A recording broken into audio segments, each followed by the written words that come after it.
Hello, all. Welcome to Up Front with Frank Rothstein on Sky's Crescent Radio. That's SKYES, crescentradio.com, where you can hear all the goings and comings, travels of all of us on the station.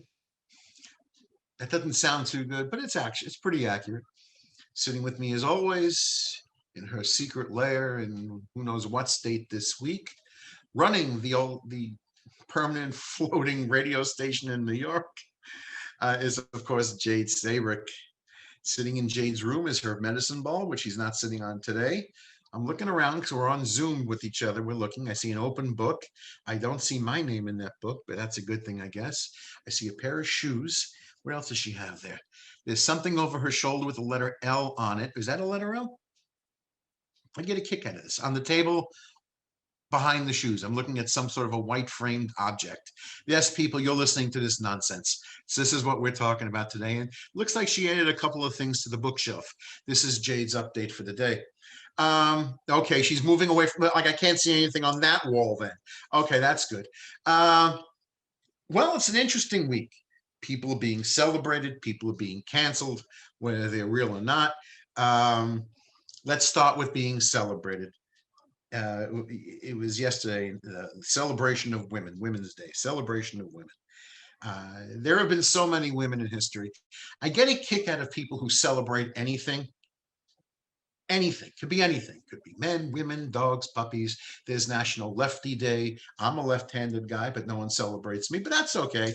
I'm ambidextrous. I can do whatever I want.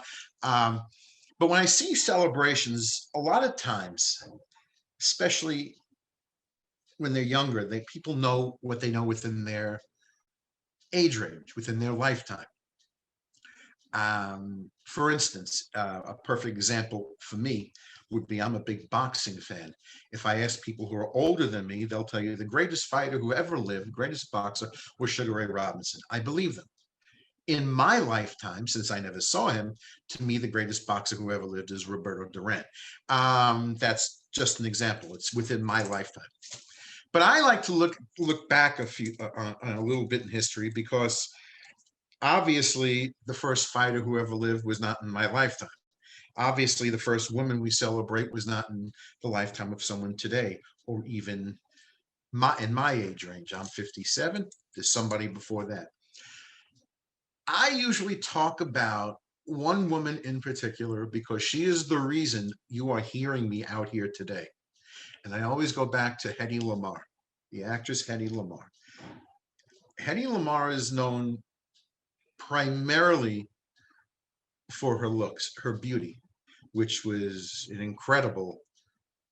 she was an incredible woman to look at, which was also her curse, because a lot of people never took her seriously because of that. They saw her face, they saw her body, that was it. But she really was one of the most brilliant women who ever lived. One of the things, what she's noted for most is during World War II, just as like in 1940, 41 started, she started creating something to help track missiles coming in track the missiles. And she based it on a piano keyboard, 88 keys. If you just went across the entire keyboard, the sliding frequency, that's what she created this on. She may have had a patent, but it really wasn't used until 1960s during the Cuban Missile Crisis, which you can look that up in Google. And she never made the US government never gave her a dime for it. They never gave her the credit. She got the patent, I think, posthumously.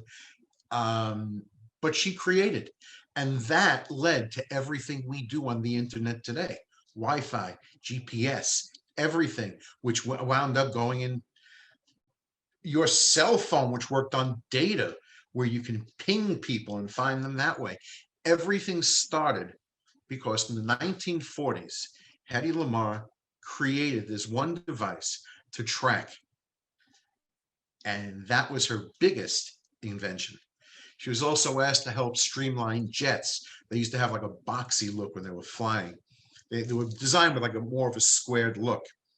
she helped to streamline. She got involved in helping to make them more aerodynamic, which of course made it easier to fly and of course saved on fuel when it became jets. One other invention that she had, which I didn't know this until recently, which is incredible that someone could actually think of this. She came up with an idea of dropping a tablet into water to help create carbonated soda. You got it? Pill goes into a glass of water and helps to create soda water. Does that sound familiar? Have you seen that one before? Because if you go into your drugstore, you buy it all the time when your stomach's upset. It's Alka-Seltzer. Just add the chemicals and you have Alka-Seltzer. So yes, Hedy Lamarr pretty much created Alka-Seltzer. This is incredible to think about. So yes, go women. They have all the good inventions. What do guys know? What do we know? We just go and we get into brawls and fights. This is what we do. We do the war thing. But really, when you're going to celebrate people, look it up. Look it up. Yes, people may not like all the policies of America and what America stood for and all that, but it was still a woman who sewed the first flag. It was still a woman. Women used to be the ones who were brewing beer at one time until they were thought of being as witches. So that came to an end. But mostly, for the most part, you'll find if you really do your history, if you want to celebrate women, there's plenty of good reasons to celebrate. And not just the fact of listening to an old Helen Reddy song with I Am Woman and Hear Me Roar. That's great, but at least have something good to roar about. And Hedy Lamarr is really one of my favorite topics when talking about creation and contribution and all that. So that's what I wanted to start off with. But there is a lot going on. Wait, let me just change screens over here because this is what I do. I change a lot of screens. What is this? Oh, the cancel culture. Yeah, well, let's first start with something short and simple. Let me kill the volume here. 1 second, because you don't need any of that.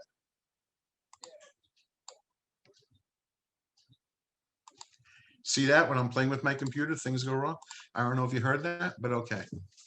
Anyway, sorry. I'm used to playing songs at times like this. Where the hell was I? Oh, yeah. Did anyone hear the new Bruno Mars song? Because it's really good. Let me get the name of it because I want to make sure I got it right. I want to make sure. Here I go.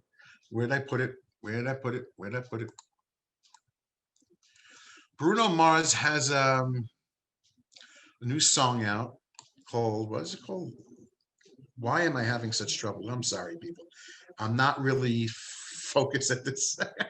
God, I was reading this story, and where did I put it? Oh man, I'm in trouble here, Jade. Look at me go. Here we go. Sorry, gang.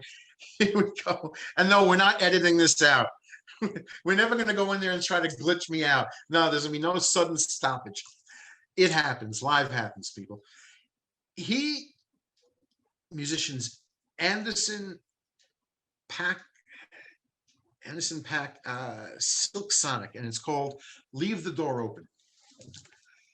And it's a nice song. It pretty much, to me, borrows a lot from old Motown. It borrows a lot. I'm hearing a lot of Temptations in there. I really am. Lots of harmony. And it's not just the Bruno Mars piece. He's not standing front and center with a microphone in his hand. He's playing the keyboard, which puts him off to the side. And he has a little growth on his face, a little bit of a beard. So if he doesn't open his mouth, if you don't know it's him, you're not going to know it's him.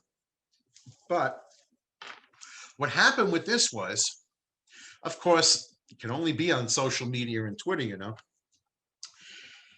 He's being accused of cultural appropriation. He says the music comes from love. Sounds like it to me. But yeah, that's what it says here. The Bruno Mars cultural appropriation debate has been taking place over the last several years, with critics accusing the singer of using his racial ambiguity to cross into genres that are historically Black. That is what he's being accused of. Okay. This, you got the gist of the story. We all know how that story goes. We've all heard it before. I am not sure how to even accuse anyone of something like it's music. It's music. And he's very good at it. I don't see the problem of what he's of anything that he could sing as being culturally appropriated. I don't know what that means exactly, and especially in his case. It's not like he reached into some old tribal ritual song and dressed in like some 300-year whatever they would wear. It's not like he's trying to do some Hasidic, some old Jewish music and dressing like he's Hasidic just for the props and the effect of it. He's a musician singing songs, writing music. He's not appropriating anything. He's doing Motown. That's what it sounds like. That's what I think he borrowed a touch of it from. I wish I could sing like this. The harmony in this song is fantastic. Leave the guy alone. This is the same thing as people now, as Generation Z was or is trying to, of course, go after rapper Eminem because of songs from a few years back about violence against women and all that. And we all know the songs that he sang. But Eminem had fans for years singing this song. They were live fans. They weren't like kids of fans. They were live fans. They enjoyed his music. I am personally not a big fan of all rap that I hear. I'm really not, for good or bad. But Eminem has a successful career, always did. And now, what is it called? Generation Z is going after him, and the millennials are pushing back because the millennials are the parents of Generation Z. Or is that generation? I've lost track of what generation we're in. But either way, the millennials are pushing back. That's what the headline reads. Because it's music. Whether you like it or not, it's music. He's doing nothing wrong. He's not sitting there making a campaign telling guys to go be violent against women. He wrote a song, his brand of music. Leave the guy alone. Matter of fact, there you go. Someone's outside.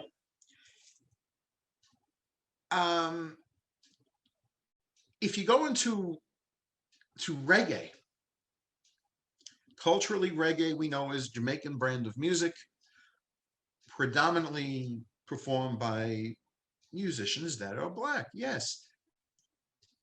How about Menace Yahoo, the Hasidic Jewish man who does reggae? And he's not bad at it. I never heard anybody complain about him. I never heard anybody from Jamaica complaining about him. I don't know where I haven't heard his name in a couple of years. I don't know what he's doing now, but I never heard anyone, it's just, that's an American thing. At least I think it is. Leave Bruno Mars alone. You'll be lucky when music opens up if he comes to a theater near you. Leave Eminem alone. If he ever wants to go on tour again, you'll be lucky if he goes to an arena near you. Let everybody do their job in music. Do you actually think I care if someone sings an historically Jewish song? I hope everyone records Hava Nagila, and many have. Good. It doesn't matter. It really doesn't matter. Let people do what they have to do. They're doing nothing wrong. And that's just the only way I can picture it, because it's sort of getting ridiculous. It really is. It's sort of getting ridiculous, at least in my opinion. If you get rid of that, well, I'll get to this part of it after I'm done, because there's so much going on right now. As we all know in music, oh wait, we all know, we said in music, excuse me, in film, Turner Classic Movies has taken to putting warnings or disclaimers on, like, say, like the TV, the guide section of your cable channel, or in the front of the film, disclaimers about the content, and viewers should be prepared. Okay. And then pretty much that's what's going on with that. So I was watching Gone with the Wind. We all know what Gone with the Wind is. That's the content portion of it. And I remind everybody again, with for all its references or scenes shot with stereotype racism, the way people were portrayed, that the only one who won an Academy Award that year was Hattie McDaniel, the black actress who had what was known at that time as the mammy role. She played the servant who took care of the kids. She was a heavy set woman. She wore the dress, the hat, the apron. She fit the role. But in her character, she was never subservient to anyone. Matter of fact, Clark Gable made a couple of movies with her, two or three with him, and they had a great chemistry on film. He liked working with her. She was always equal to anyone she worked with. The timing of the lines, the way she delivered her lines, she was equal. Now, Gone with the Wind itself, yes, we all know what goes on in that movie. We all know what the story is. Frankly, my dear, I don't give a damn. We all know that line. But the filming of the movie was brilliant. Matter of fact, there's one scene where Scarlett O'Hara is going through the troops. She would played a nurse for a while, helping out with the wounded. She didn't want to do it anymore. She wants to get out. She wants to leave to get home. Her sister-in-law, who is delivering a baby, is in rough shape. The doctor can't leave, and she has to get out. And she's running across the inside of a building, through the field, through another building to get out. And as the camera pulls back and pulls away, you see the vastness of all the wounded. This field. This is now 1939. There is no computers. You want 1,000 injured soldiers, you're hiring 1,000 actors, so on and so on. Pick any number you want. So as a film, as building the film, the filming, the cinematography, it's a brilliant movie. It's not my favorite of movies, but it is a brilliant movie. But so we have that on the list. Breakfast at Tiffany's is on the list. I'm not quite sure why, but now it's like nitpicking into individual scenes. Psycho is on the list. The only thing that's in Psycho that I could see would be the scene where Janet Leigh gets killed in the shower. You know, where he's dressed as mother. You don't even see his face really. He has the knife. You hear the and that's the scene where Alfred Hitchcock at the end zooms in only on her eye. And you don't realize what it is right away. It's on her eye, and to show that she's dead in the shower. But it's Psycho. It's Norman Bates. What does anyone expect to happen? There's now a new list. Where's the other list? Here are the 18 classic movies that Turner Classic Movie will examine for being politically incorrect. Oh my, oh my, oh my. Let me get to it. Gone with the Wind's on there. Breakfast at Tiffany's. I said that one. Psycho, My Fair Lady. Tarzan. Tarzan the Ape Man, starring Johnny Weissmuller and Maureen O'Sullivan as Jane. Guess Who's Coming to Dinner? Stagecoach with John Wayne.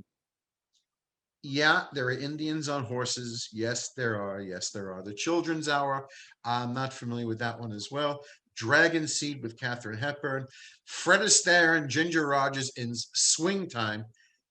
Give me a break. Seven Brides for Seven Brothers. The Searchers. John Wayne again. Indians. Sinbad, The Seventh Voyage of Sinbad. The Jazz Singer, for obvious reasons. Gunga Din. I guess we're getting close to those reasons again. Gunga Din's a good movie. It really is. Woman of the Year. I'm not really sure why. Spencer Tracy and Katharine Hepburn. Why would Woman of the Year be on? Unless it's a reference to a butler or a maid, or it's been a while. Rope with Jimmy Stewart. I'm not really as familiar with it as I should be. The Four Feathers. It's a lot of films. And a lot they haven't touched yet. Because as time goes on, if you really pay attention to all the films, the television shows, it would be easier to suddenly wipe everything out and start again today. It would be easier to write a list of what is all right, what is tolerable, than what's not, because I don't know who has all this time to watch every movie ever made, but you're going to find that Laurel and Hardy did a blackface or of sorts in one of their films. You have to guys wipe that out, but that would be the one film. You have to go after James Cagney because in the movie The Public Enemy, he was a little rough with the women. In one of his classic scenes, which is where he shoves a grapefruit into a woman's face, which was totally unscripted. That came from when he was a kid, and he's in a scene where I forgot the actress's name, and I guess he was off a drunk or he's just dead tired in the morning at the breakfast table, and she's giving him a hard time of like, don't you like me? Don't you want to be with me? Things like that. And he was, I guess, on a hangover. And while she's whining, while she's giving it to him, he just picks up a grapefruit and mashes it right in her face. And you could see the look on her face because she did not know this was happening. But it stood as one of the classic scenes of film. But someone's going to get to James Cagney sooner or later. And you're going to find that, and I know I've spoken about this before, you cannot wipe out history. I'm sorry. You just can't do it. It just isn't possible. Try as you might. I'm not saying history is pleasant. No, I mean, there's a lot of good things that happen along the way, but not everything is that bad, and not everything needs to be stricken from the record. Not everything needs a warning label on it. I I remember being at home with my parents, and if something was on television that was a little more than a child can handle, they asked me to go into my room and play or watch a cartoon or whatever it was I was doing. And that was that. That was that. And you explain things to children according to their age as they can understand it. And down the road, if when the subject comes up and they can understand a little more, you add that in also. But now we're going into animation because all of a sudden Pepe Le Pew is on the block to have his scenes edited out, and because he celebrates a rape culture. Pepe Le Pew with his fake French accent, going after the cat, always trying to kiss her and hug her, and nothing ever really happened. He was just a lech of a cat, and now he's being edited out of whatever movie they're making now. Speedy Gonzales is being looked into. You remember the Speedy Gonzales, the rodent with the sombrero who could run at fast speeds. Yeah, everything is being looked into. Everything is being examined. And before you know it, I may joke about the fictitious thing of the Cocteau plan, but that's what's happening. Little by little, everything will be wiped out. Because pretty soon, when people get to wipe your history out, they'll wipe you out. I don't mean they're going to kill you. I mean, your culture won't mean a thing. You won't be able to express who you are. You just won't be able to. It won't be acceptable because it'll be acceptable in your house, but go into someone else's neighborhood. And it starts all over again. You're in a different neighborhood. You're in a different place. Don't tell us not here. Just not here. Inclusion will lead to exclusion. That's just how I see it coming because everything will be wiped out. Even Elmer Fudd's rifle, because of violence, had to be taken out of new cartoons or removed or re-edited because it's violent. Even though Elmer Fudd never shot anyone, he never got to shoot Bugs Bunny. He was always threatening to shoot Bugs Bunny, but really he never did. Matter of fact, it backfired, it blew up on him. Something happened. Bugs put it through the hole. The gun came out of the hole behind Elmer Fudd and shot him in the rear end. But really, Elmer Fudd never shot anyone. Matter of fact, unless I'm sadly mistaken, people who want to get rid of this and that in old film, in cartoons, in books, like Dr. Seuss's estate agreeing to take 6 books out of publication. Not banned, you can still find them, but they're no longer being printed. You will find that people still celebrate and still talk about Bonnie and Clyde, Jack the Ripper,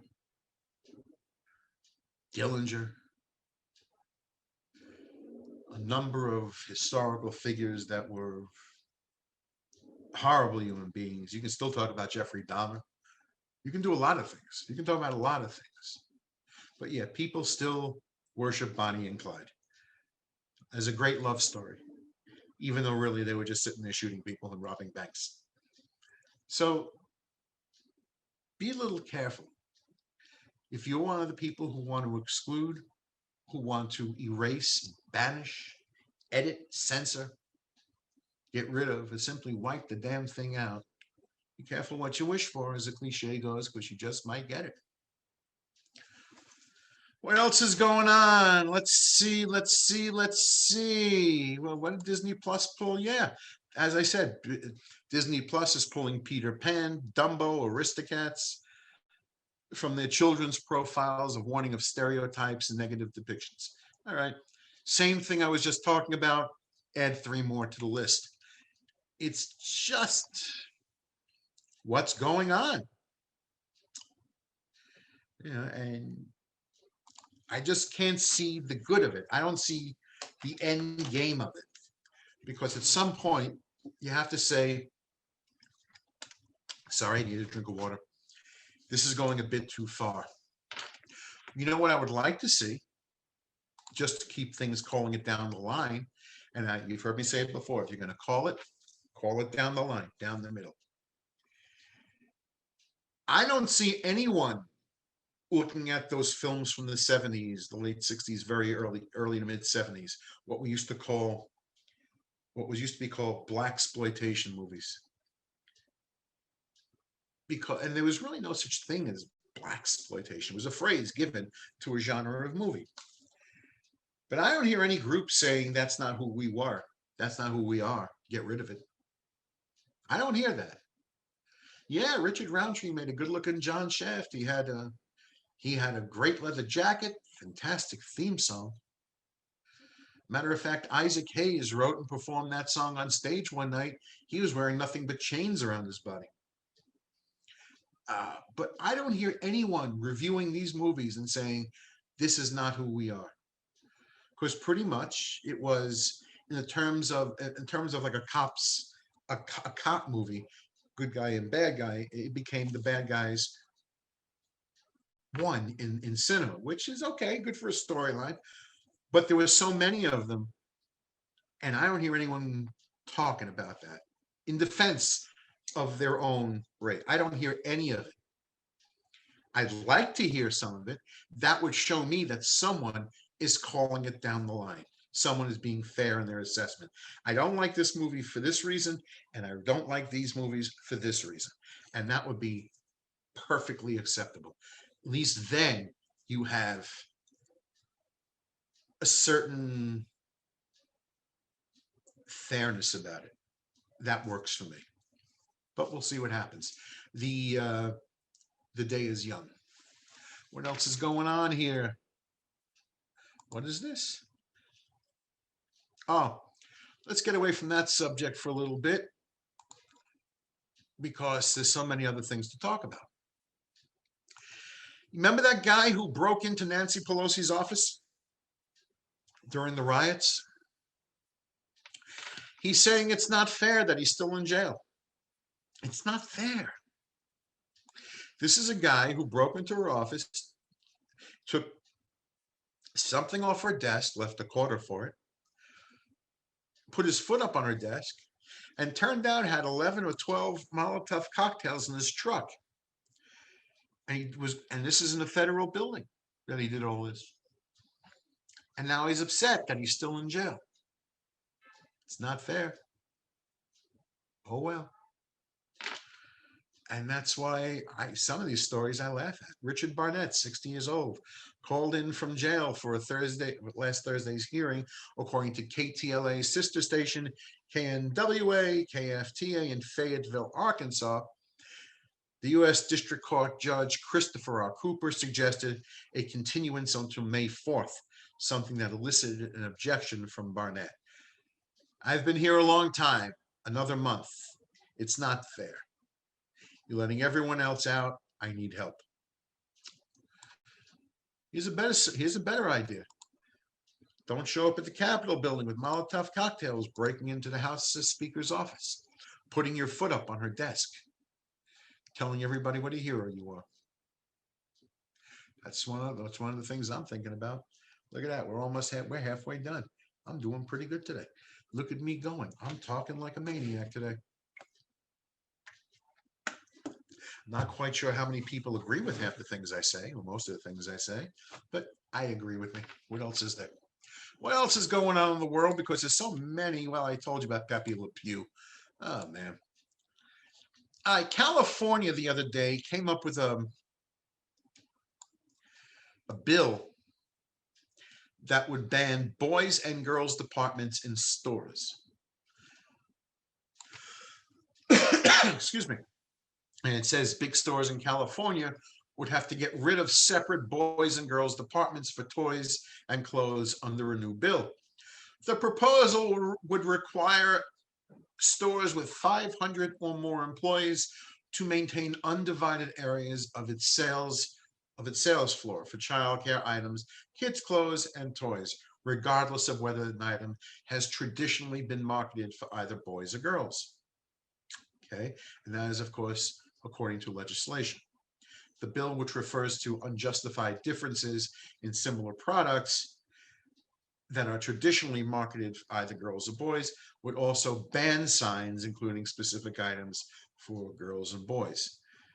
Online, like any California-based business selling childcare items, children's clothing, toys, would have to dedicate a section of their internet website to the sale of those items and articles that is titled at the discretion of the retailer, kids, unisex, gender neutral. You got the idea over there. Let's see, stores would face $1,000 fine. The bill, co-authored by Democrat Evan Lowe, who chairs the California Legislative LGBT Caucus, and Cristina Garcia, who chairs the California Legislative Women's Caucus, was first introduced last year, but scrapped as the pandemic came to the forefront. Let's first start with just calling it a caucus, right? Again, call it down the line. LGBT Caucus, chair California's Legislative Women's Caucus. Let's just call it a caucus. Look at this law. If you have more than 500 employees, what if I only have 475 employees? Where's your law then? What if the owner of any particular business, large chain, first of all, it doesn't say here if the entire company, the entire corporation has more than 500 employees, or if it's one particular location. But since the number 500, I'm guessing it's the entire corporation, the entire chain. What if the owner feels so strongly about no to this, and they have, say, 510 employees, that they fire 11 employees, and now they're under the threshold? See the problem with laws like this? That means any other store has separate dressing rooms. Same concept, nothing's changed, just the size of the outlet, the size of the store. That's where it changes. And I'm not quite sure why in stores that big, where people get lost, people get shuffled around, even though I know parents should be with their children's kids do get lost. Why this would be good in only stores that big? I never understood that, how laws work. I really never did, because it makes no sense, because there's so many loopholes, like the Academy Awards. To get an award consideration for best film goes the inclusion regulations, whether in front of the camera, behind the camera, and all that, but only if you're looking for best film. So anything below that category, not necessary. So it's not even a law that covers the entire ground, or it wouldn't be a bill that covers the entire ground. This one only goes if you're a big outlet. And if you're in anything smaller, there goes, well, The ladies' room, the men's room, the boys' changing room, the girls' change. It's the same thing. Nothing changes. The flaw with these, mm, sorry, need a drink. The flaw with these ill-conceived, not not thought through. No one thought through all this because, as a lot of people tell me, I play devil's advocate. This is a lot of what I do. Look what's going on here. So I can figure out all. I'm now figuring out all the loopholes of how to get away from this. But we'll see what happens. In the meantime, if the girls who used to go pick up Barbie dolls are now being told that Barbie is gender neutral, think again. G.I. Joe is not gender neutral. Girls can play with them. No one cares. But let's face it, this is what it is.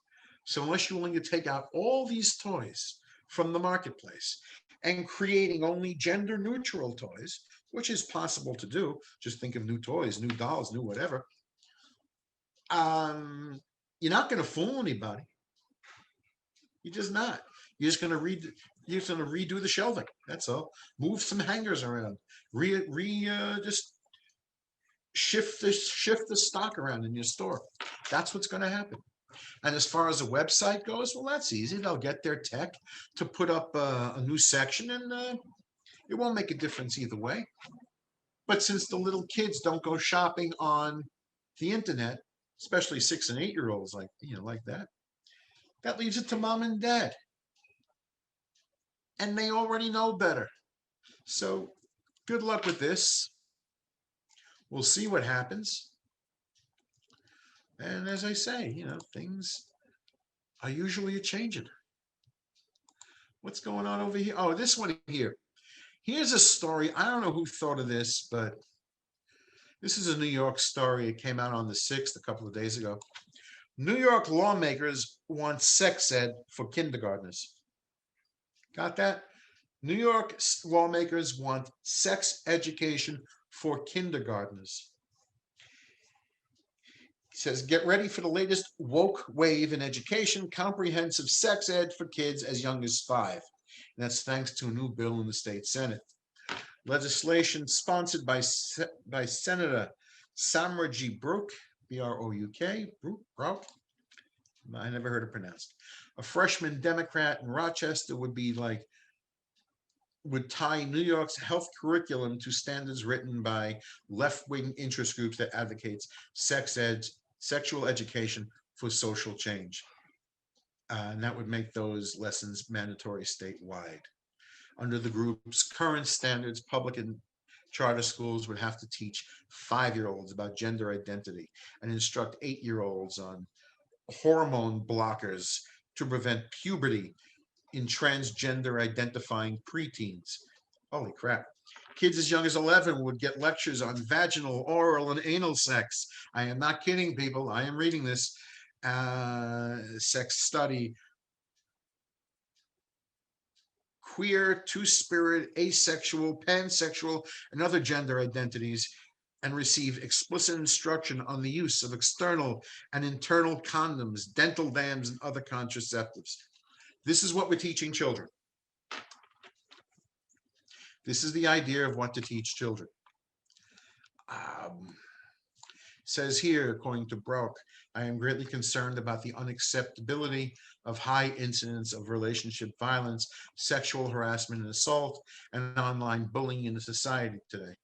So we must equip the next generation with skills and education that they will need to thrive. Which, of course, the proposal is being, not everyone is for it, let's put it that way. There is a concern, it says. You want to teach this stuff to little kids. You know what little kids do when they learn something in school? If it seems interesting, they want to try it out. They do. They want to try it out, especially as they get a little older. Want to teach a 12-year-old about anal sex, about oral sex? Don't you think someone's going to try it out? Do you really want to have do you really want to have a 12-year-old, a 13-year-old practice or experiment with anal sex if they have the opportunity? I don't. I don't.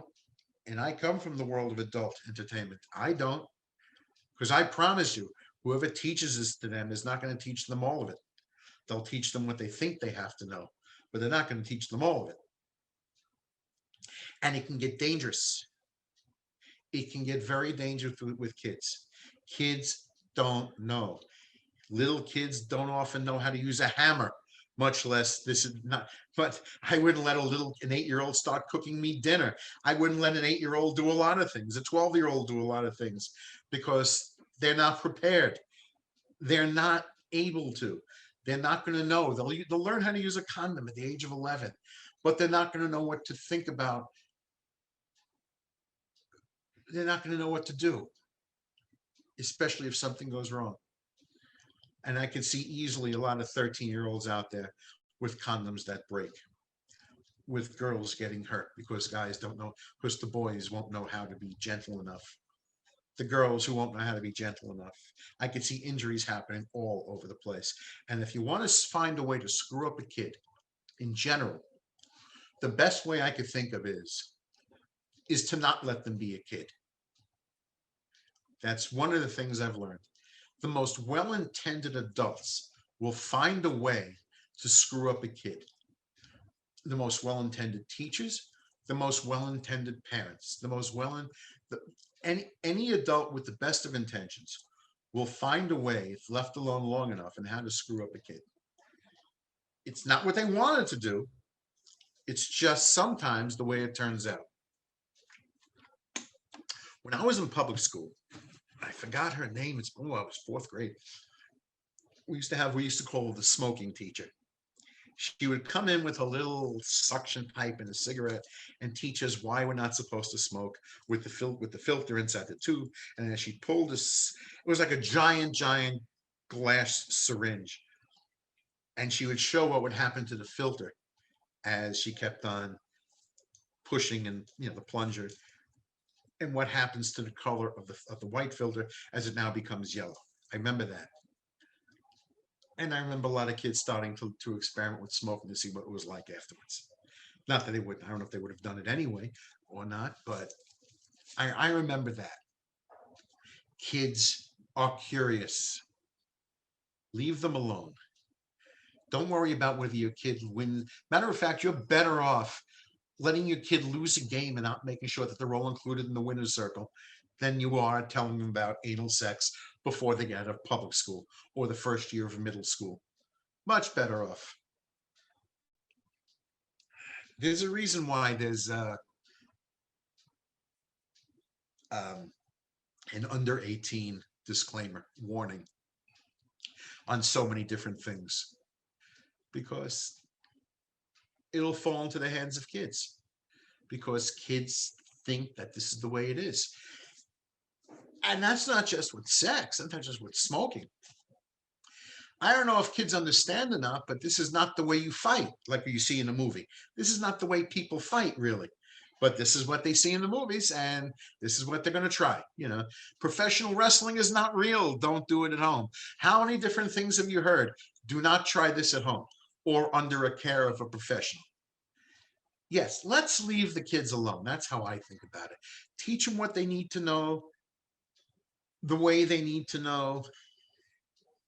I downloaded a picture of all the different labels of sexuality, from heterosexual, homosexual, lesbian, and all the others that have been added in a long time. That's a lot for a child to learn. So start simple. Let them pick it up as they go along. They'll pick it up. Kids are smart. But don't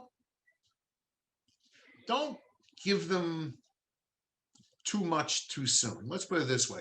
It's fine if you take a picture of them sitting behind the steering wheel of a car, playing like they're driving, but don't give them the keys so fast, even though you told them what every switch does.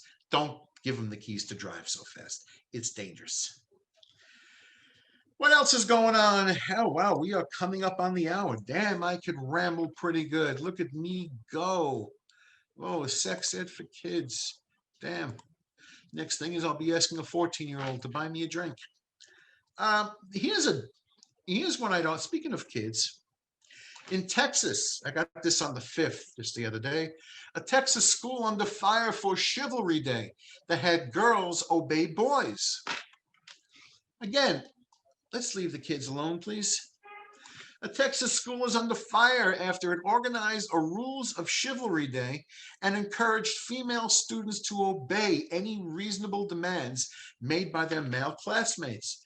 According to a copy of the assignment rules posted by a Dallas Morning News reporter, the unorthodox lesson was meant to mimic medieval notions of chivalry to demonstrate how courtly love carries into the modern day. Yeah, that's what it says. Female students were encouraged to address all men with lowered heads and curtsy. Curtsy, dip with the dress, and not to whine or complain for the duration of the assignment. In order to win points during the exercise at that's a good name, Shallow Water High School in Lubbock, female students were told not to show intellectual superiority. It would offend the men around them.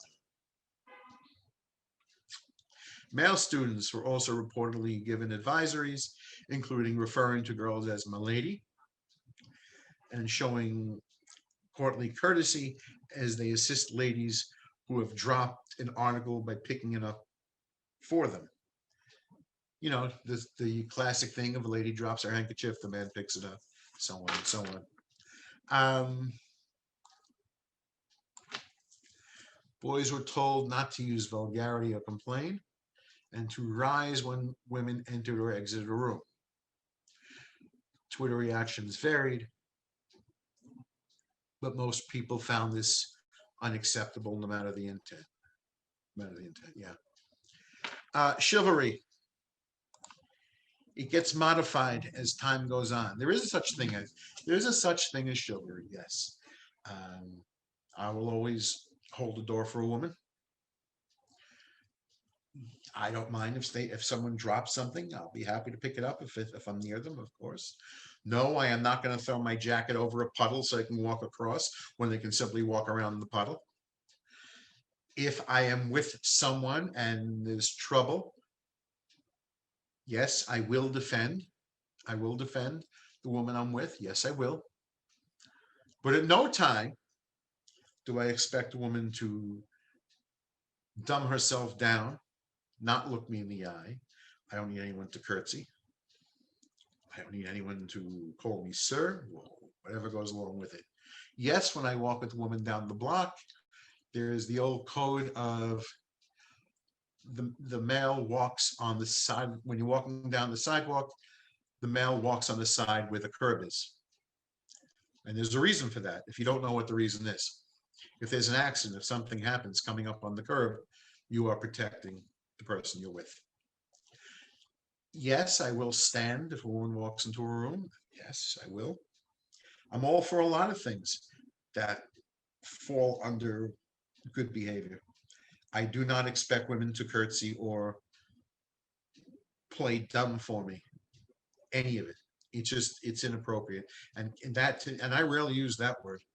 But since we're teaching kids right and wrong, rather than teach them how to do anal sex, let's teach them how to get along in the day-to-day grind and how day-to-day process, which is not to even try to get people to act that way, to get women to act that way. Certainly not the girls in the class. Why teach them how to feel not subservient, but beneath at such an early age? Things stick. Kids remember. Things stick with them. It's not a good idea. Listen, that's what's going on around here. The good news is Mississippi, one of the other states, has passed bills banning transgender girls in male sports and boys sports. Transgender girls in female sports. I'm sorry, female competitive sports, which we've spoken about this many times. A lot of guys are declaring themselves women, going into competitive sports like track. And in track, quite often, is you have to be in the top 8, top 6, whatever the tournament calls for. And automatically, pretty much automatically, that means that the first 2 spots are going to transgender girls, transgender women who are claiming to be female, but they're not. And there goes the potential scholarships for women in sports. They should not be in they should not be in combat sports of any kind. Wrestling, I would not want to see transgender women in professional boxing, mixed martial arts tournaments. Want to be transgender and mixed races? Throw darts. There you go. Throw darts. Did you know that, well, in tennis, obviously, men do not face women in tournaments strictly because of the explosive power of a male's body. It's not that they're not the same age. It's not that they haven't had the same training, but in terms of transgender women primarily learn things as men, the body mechanics of men, their power. They learned how to explode as men, as boys. It's different. It really is different. I don't care how many, how you declare yourself.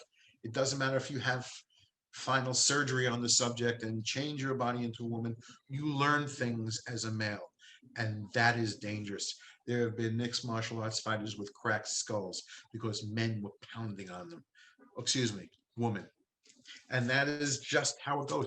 Even shooting in billiards, pool, you don't see men competing against women too often. Rarely, if ever, because of the breaking of the rack of balls. It's because men do that harder, stronger. They get more reaction. The same thing in pro bowling. It doesn't happen because men throw the ball harder. Not that they're better than the women, but so if you take a transgender woman, put her against a naturally born woman, naturally born female, in a bowling tournament, he's hurling a 16-pound ball a lot harder than a woman can with a ball that's lighter. And that is where it does not become fair. So I am very happy that bills are being signed in states to ban this type of competition. It is dangerous in certain sports and certainly unfair in all sports for the most part. It can happen the other way around where the girl can actually win. But that is pretty much what's going on this week in the world of uncertainty.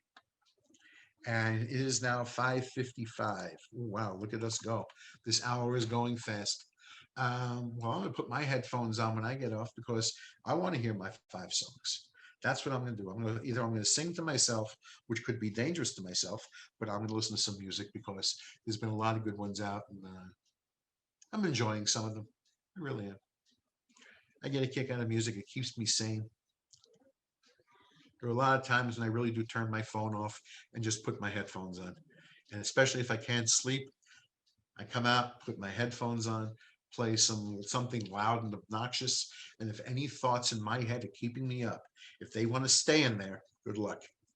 Good luck. Let it all stay in my head. But usually everything goes away and I go to bed in 20 minutes. So that works well for me. If you would like to find out anything, ask me anything, please do. You can find my Facebook page, Upfront with Frank Rothstein. You can email me at upfrontfrank@gmail.com. If you have a question about the station or how to do this yourself, and if I could do this, listen to my bullshit all day, then certainly you could do it. Email us at skiescrescentradio@gmail.com, SKYES. I really would like to, while we're all banning everything and looking at everything, I want to ban the E in Skies E. That's throwing me off. Skies Crescent Radio, SKYES, crescentradio.com. And sorry, I'm out talking to myself. It's skiescrescentradio@gmail.com. That's why I love recording live. I could be tripping over my own tongue. Matter of fact, I could trip over my own feet sitting down, which I do quite often. How do you think people flip over in their chair? It's about that hour. And we will talk to you all later on. It'll be another interesting week in Gotham City. At least the weather is nice. I get to put away my leather jacket. As much as I love my leather jacket, one of my best friends in the world, I got it almost 20 years ago in the International Motorcycle Show. It was called pig leather back then, because long before you had all the high-tech jackets you have now with heaters and plugging into the motorcycles with coils and battery packs, you had these dense, thick leather jackets that the wind could not penetrate, and the sleeves were extra long so you could reach out to the handlebars.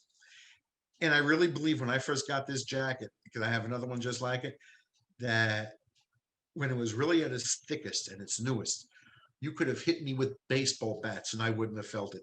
It was that good. And to this day, all these years later, on the coldest of days, I'm wearing this jacket and I'm staying warm.